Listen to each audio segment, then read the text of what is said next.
for you, I guess, just how tricky is it to do a horror comedy? It just seems it's such a hard balance to get right, and I think you nailed it on this. Thank you. I mean, I'd never written one before, so it's kind of based on an idea sort of like from my life. My parents and my husband's parents all met like in one house over a weekend when we were just started dating, and it was kind of intense and high pressure. Everybody loved each other, but just like, 3 days in a house, it's too much for everybody to deal with. Yeah. So we kind of just joked like the only thing that would be more stressful is if this was like a haunted house.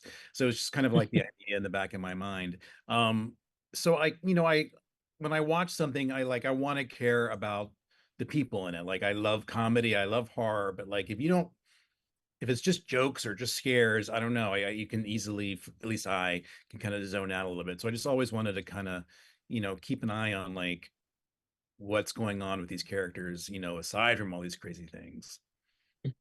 And how do you think your family, have they seen it? What do they think? They have Knowing seen that maybe they might have it. inspired some things in I, it. they have seen it, and they when you start writing something, you're like, I'm going to write a movie about us. Never should have said that I'm writing a movie about us. Because it changes, and then you get notes, and then they're like, make this person more like this, and then the actors come in and they're like, I'm going to play it like this, and then you're like, uh-oh.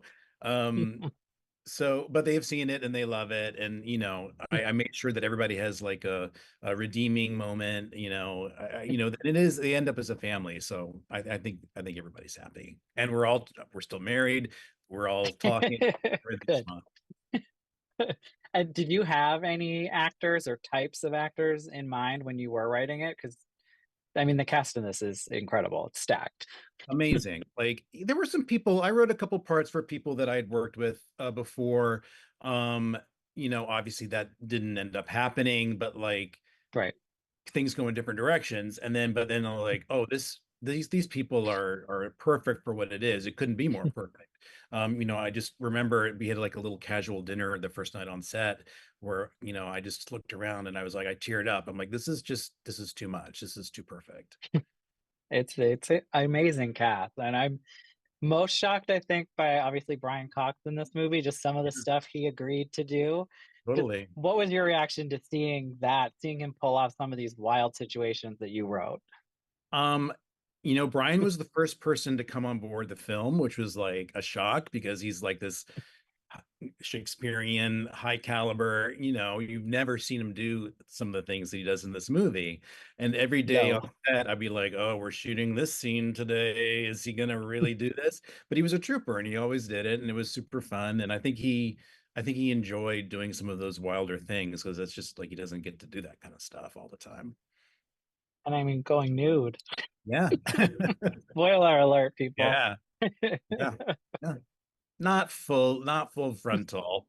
We don't see it all. No. Yeah, we I saw no. And what what kind of space was left for improv? Because obviously you have these amazing Yeah, people. I know you've done Groundlings. Lisa comes from Groundlings. There's a sure. lot of, I think, people with that background. Yeah, we would it's not like we ever said like let's improvise this entire scene, but we would kind of like do it as written.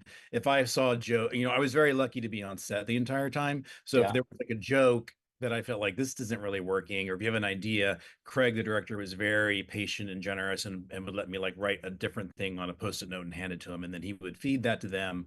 Or sometimes, an actor would be like, you know what, can I try something? And then you would let them try that thing, and it's great. And so you had tons of different options, but like the basic structures of the scenes were always there.